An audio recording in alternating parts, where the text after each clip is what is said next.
Hi everyone, in this video I'll be going over how to construct the acceleration diagram for question 3 of your problem set. Before we start, make sure you have your velocity diagram for the same question and make sure you've also calculated all the radial acceleration values that you're going to require. To construct this diagram, I'm going to need a ruler, 2 set squares, a sharpener, pencils, a good eraser, and my calculator. So let's get started.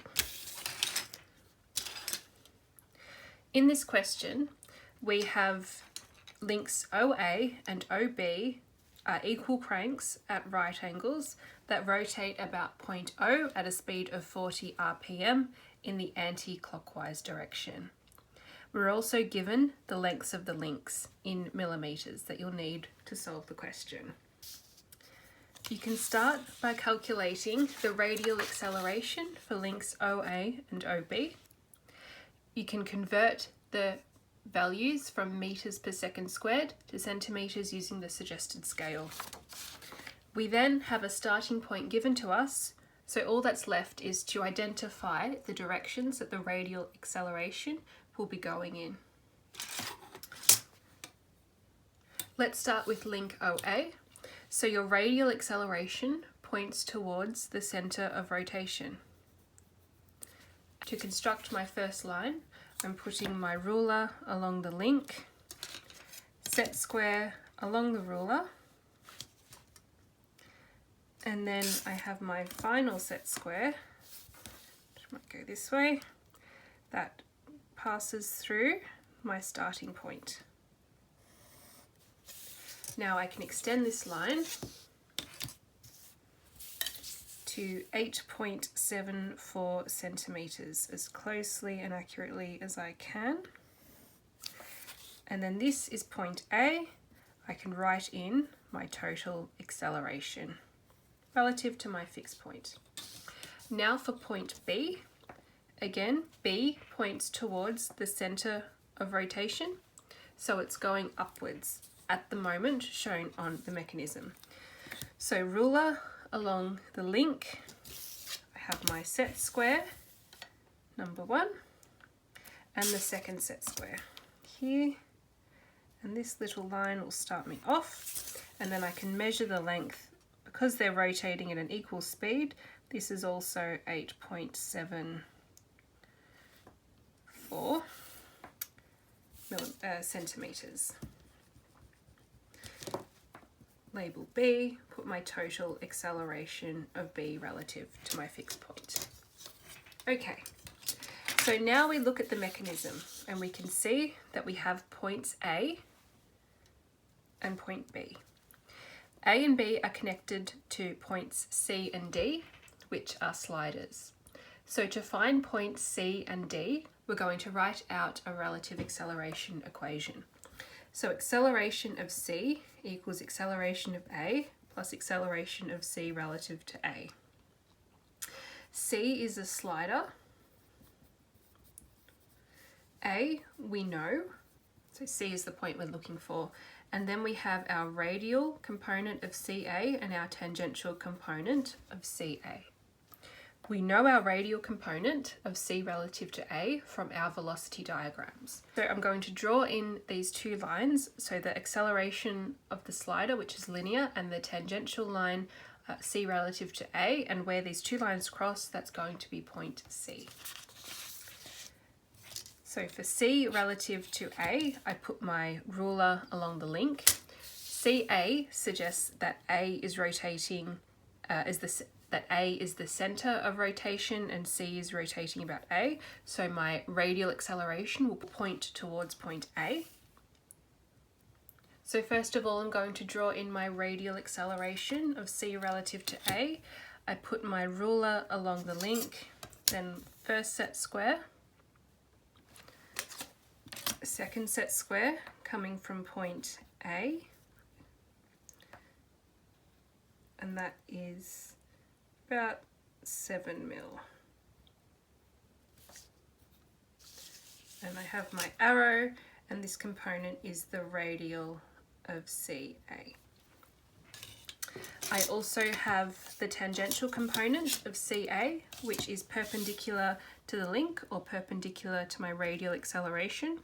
I only know the location, I don't know the direction or the length, so I'm just going to draw this in. This could also extend downwards because, as I said, we don't know the direction. Now we have a slider. This dashed line up the top indicates the direction of motion of the slider, and our line is parallel to the motion of the slider. This is linear acceleration because it's moving back and forth. So that will go through the center of the starting point, and where they cross, this is point C. So I'm going to tidy up my diagram, write in the tangential component of CA, and then also remember to draw in your total acceleration line. So C relative to A, my arrow points towards point C.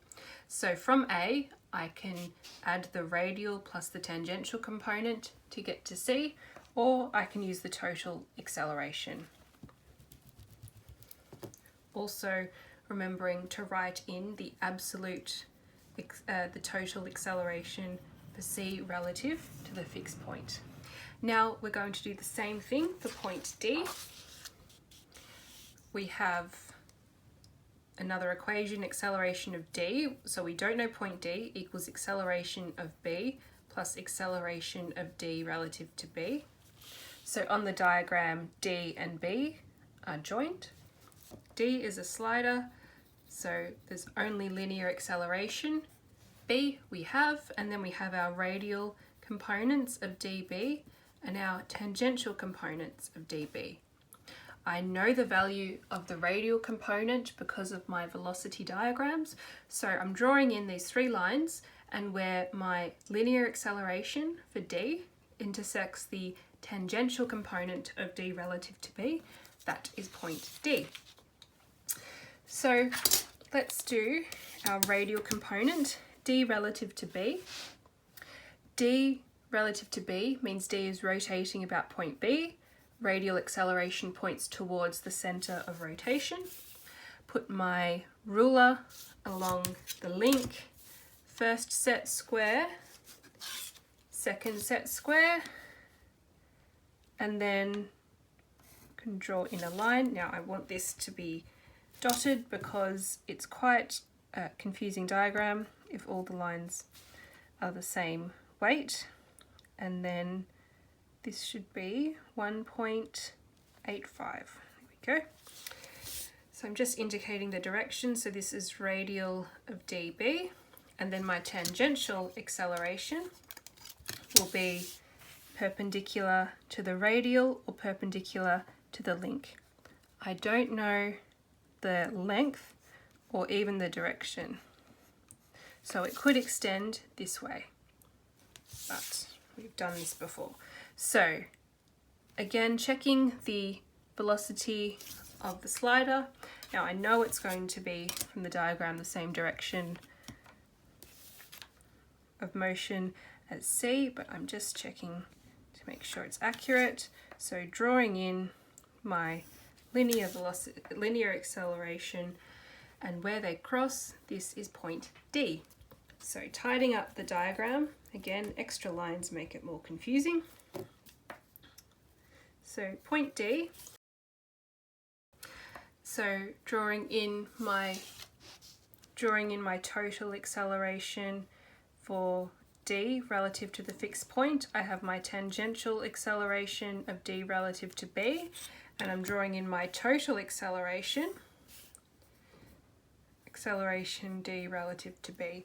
So remember to close your triangles. If we have the radial plus the tangential to point D, then our total is going to point from B towards point D. So we have AB, CD, now we need to find point E. New point means a new equation. So acceleration of E equals acceleration of D plus the acceleration of E relative to D. So we'll start with this one, and then we also need to do acceleration of c with respect to E, because D, E and C are both joined. So we'll start with E relative to D. E is our unknown, D we've just found before, and we have our radial component ED and our radial tangential component of ED. So I'm going to draw these two lines in first. I'm then going to repeat this for CE, and where they cross, that's going to be point E. Point E relative to point D. So D is acting as my center of rotation. My arrow points towards D on the mechanism. So from point D, I'm going to draw in my radial acceleration. Ruler along the link, parallel line, so I need 2 set squares, and the length of my line is about 1.7. So let's measure that as accurately as we can. So this will be radial ED. And then this line will have a tangential component at 90 degrees coming off. I don't know the length or the direction, so I'm going to leave my tangential component like that. So now we need to repeat this process for the other point that E is connected to. Acceleration of E equals acceleration of C plus acceleration of E relative to C. I know point C, E is my unknown, and I'm drawing in radial EC and tangential EC. These two lines, E relative to C means C is my center of rotation, my arrow radial for radial acceleration will point upwards. Ruler along the link, 2 set squares,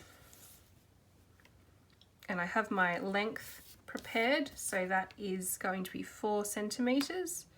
So coming from point C, draw this up. So I'm measuring my radial component to 4,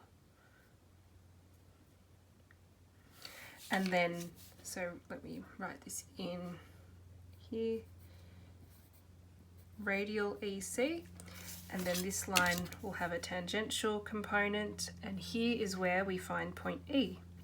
So tangential line, there they've crossed, this is my point E.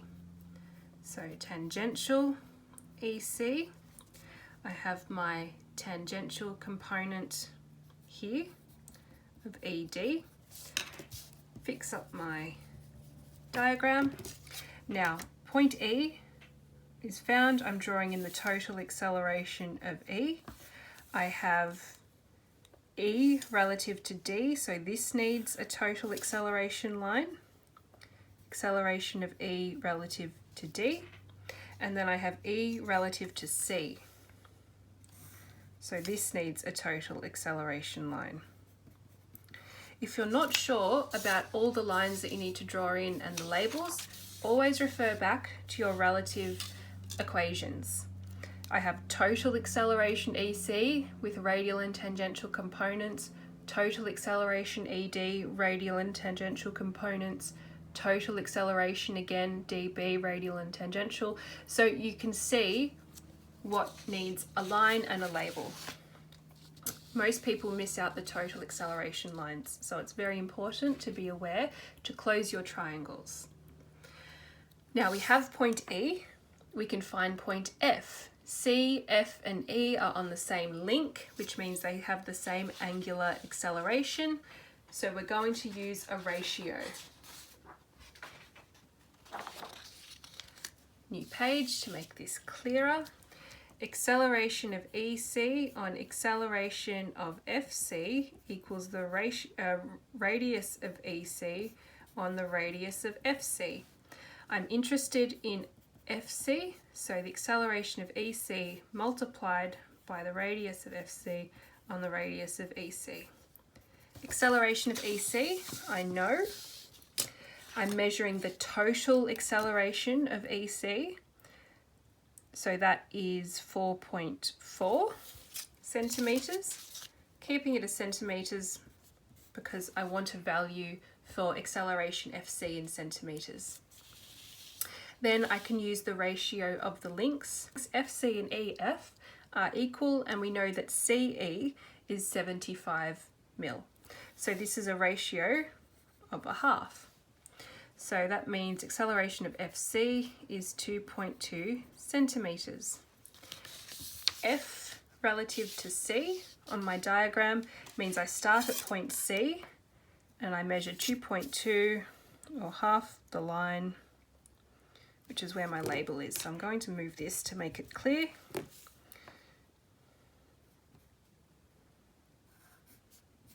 So half my line here, 2.2, this is point F, drawing in the total acceleration for F. So this is acceleration of F. I've removed one of the lines, so I'm going to write here, acceleration of EC. As this diagram is going to get very busy in a minute. Okay, there we go. So I have my total acceleration line and the arrow. I have all my points. Nothing is crossing over to confuse further. So I've just adjusted a few of the labels to make this clear because the diagram's getting quite complicated now. We have point F. We now need to include point G. New point, new equation. Acceleration of G equals acceleration of F plus acceleration of G relative to F. G is a slider. So this only has linear acceleration, one line to draw in. We've just found point F, and then the total acceleration of GF has radial components GF and the tangential components of GF. So again, I'm drawing in 3 lines. Where the tangential line crosses the slider, that's point G, and I know the radial component from my velocity diagram. So now I'm going to draw in the radial component of G relative to F. G relative to F means that F is my center of rotation and my radial acceleration points towards the left. I have my ruler, 2 set squares. Now this value is quite small now, so it'll be about 3 mil to draw in, but you do need to draw it in with the arrow. And then I have acceleration radial GF, and now I can draw in my tangential line down here. Acceleration tangential GF. Now G is a slider. It also has the same direction of motion as the previous sliders we've drawn in. Just to prove that, I'm going to set up my parallel line, and you can see it's going through in the same direction as slider C and D. So this is my intersection point for G.